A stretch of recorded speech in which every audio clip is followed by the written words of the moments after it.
नमस्कार. अभिजातनी हा जो उपक्रम सुरू केलेला आहे, अरुणाताई ढेरे यांच्या 69व्या वाढदिवसानिमित्त 69 अरुणाताई.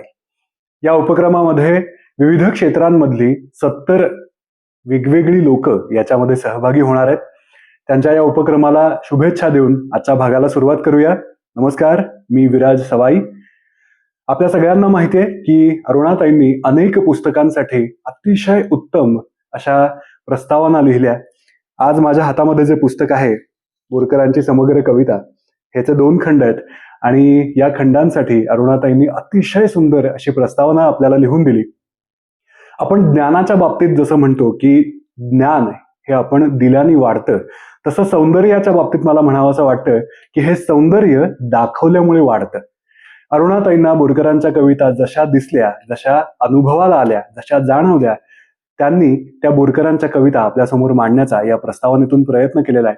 आपल्या सगळ्यांना माहिती आहे की बोरकर हे पृथ्वी तलावर जरी देहरूपाने वावरत असले तरी सुद्धा एका वेगळ्याच विश्वात त्यांची कविता आपल्याला कायम घेऊन जाते आणि ते बोरकर स्वतः सुद्धा कायम त्याच विश्वात रमले आणि त्या धुंदीतच ते जगले. तर या पुस्तकासाठी अरुणाताईंनी जी प्रस्तावना लिहिलेली आहे त्याच्यातला एक संपादित अंश आज तुमच्यासमोर वाचून दाखवणार आहे.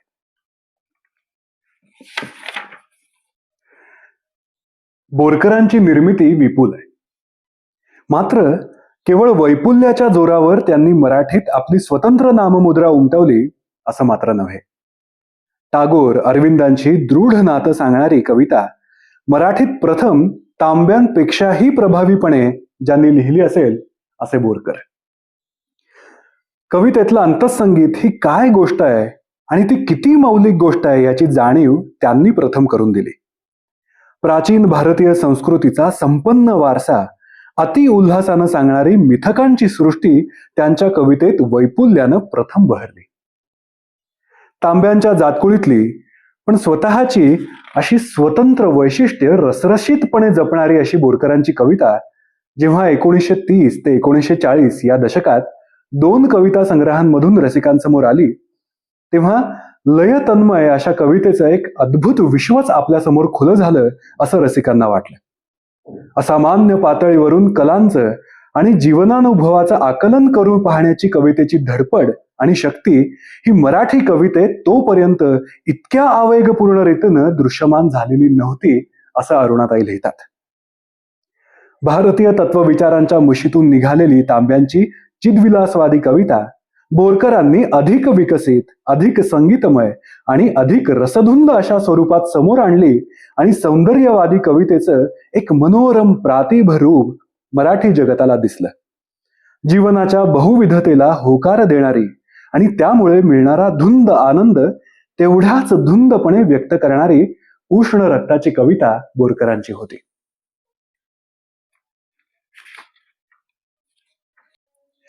बोरकर ऐंद्रिय अनुभवांनी धुंद होणाऱ्या वृत्तीचे आणि गांधीवादाच्या प्रतिज्ञा या नकाराच्या, निवृत्तीच्या, या 2 गोष्टी बोरकरांनी कशा समतोल केल्या असा प्रश्न जेव्हा जी.ए. कुलकर्णींसारख्या मर्मज्ञ साहित्यकाराला पडला होता, तेव्हा सुनीताबाई देशपांडे यांनी पत्रामध्ये त्याला उत्तर देताना म्हटलं, बोरकरांच्या भव्य कल्पना शक्तीचे दाखले देऊन एका पत्रात त्यांनी त्याचा उल्लेख केला.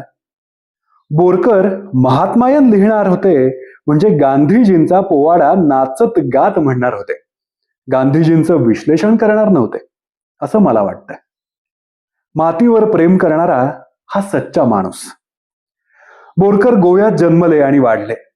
परिणामी मराठीप्रमाणेच त्यांनी कोकणीवरही तितकंच प्रेम केलं आणि कोकणीतही अनेक कविता रचल्या. मात्र गोव्याच्या निसर्गाचा आणि संस्कृतीचा त्यांच्या पिंडावर आणि निर्मितीवर जो अत्यंत खोल आणि अमीट असा परिणाम झाला होता तो अधिक महत्वाचा आहे. गोव्याचा समुद्र, पुळणी, माडांची बनं, नद्या आणि डोंगर, खारा वारा आणि मासळीचा गंध, देवळं, चर्चेस, पूल, होड्या, या सगळ्या भूप्रदेशाचा पंचेंद्रियांनी घेतलेला रसरशीत अनुभव बोरकरांच्या शब्दांमधून उतरला. संवेदनांना रसप्रसन्न जाग आली.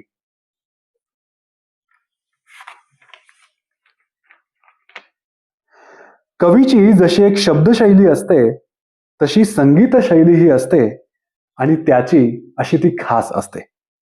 आशयाप्रमाणे तिचे घाट थाट बदलतील, पण स्वभाव मात्र बदलत नाही, असं बोरकर कवितेविषयी केलेल्या संज्ञेमध्ये म्हणतात. बोरकरांचं हे कविता विषयक विवेचन वाचताना त्यांना अभिप्रेत असलेली तिची अलौकिक पातळी आणि तिच्यातल्या अंतःसंगीताची अपरिहार्यता यांचा सहज बोध होतो आणि बोरकरांच्या कवितेचं हेच दोन आधारस्तंभ आहेत हे सुद्धा आपल्या लक्षात येतं.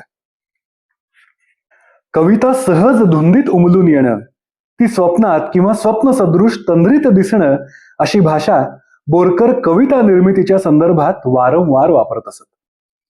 सौंदर्यलक्षी दृष्टी, कल्पनाशक्तीनं धुंदावलेला आशय आणि लयपूर्ण अभिव्यक्ती हे बोरकरांच्या निर्मितीचे विशेष. कधी त्यांच्या कवितेच्या सचेतनाचा संदर्भ देतात, तर कधी अचेतनाचा अडसरही त्या कवितेला घालतात. कवी म्हणून बोरकरांनी हे सगळंच सहज स्वीकारलेलं दिसतं. आणि म्हणून मराठी कवितेच्या क्षेत्रात एकाच वेळी परंपरेचं रसवैभव दाखवणारे बोरकर आणि नवतेचं चैतन्य दाखवणारे मर्ढेकर हे दोघेही आपापल्या काव्यधारणा कमालीच्या निष्ठेनं वागवत वावरलेले दिसतात. हे चित्र अपूर्व खरं. अनुभवांची संस्कार सिद्धी प्रतिमा दृष्टांतांनी करण्याची बोरकरांची शैली ही अतिशय संपन्न अशी आहे. निसर्ग आणि सांस्कृतिक संचित या दोन गुहांमधून बोरकरांच्या हाके सरशी खजिन्याचे कोश लखलखून उघडे होतात. बोरकर खरं तर मराठी काव्यसृष्टीतल्या मयसभेचे जनक आहेत, असं अरुणाताई आपल्या प्रस्तावनेत लिहितात. जीवनाचं अतिशय झळझळणारे रंग त्यांनी टिपले आणि कवितेतून ते अधिकच दीपवणारे, अधिकच जिवंतपणे तेजस्वी आणि रंगीत केले. निसर्गातले लहान मोठे घटक आणि लहान मोठी घटित ही रूप, रस, गंध, नाद आणि स्पर्श या साऱ्या संवेदनांनी भोगत आणि भोगवीतच बोरकरांच्या कवितेत येतात. अनुभवाच्या भोवतीचे अर्थपुंज भावात विरघळलेल्या संवेदनांनी फुलले जातात, भरले जातात आणि अत्यंत मधुर आणि तरल अशा वातावरणाची निर्मिती होते. ते आपल्याच तंद्रीत भान विसरून गात गात आले आणि त्यांचं पाऊल हे 7 शतकांपूर्वीच्या काळात पडायचं ते चुकून आपल्या शतकात पडलं. त्यामुळे गोंधळ झाला तो आपला, त्यांचा नाही. ते पुन्हा त्यांच्याच तंद्रीत, त्यांच्याच मस्तीत गात गात जसे आले तसे निघूनही गेले. त्यांच्या समग्र कविता आपल्या समग्र गोंधळा सकटच हाती घ्यावी आणि दोहोंचाही अर्थ लावण्याचा प्रयत्न करावा, ही विनंती. अरुणा ढेरे, 30 नोव्हेंबर 2004.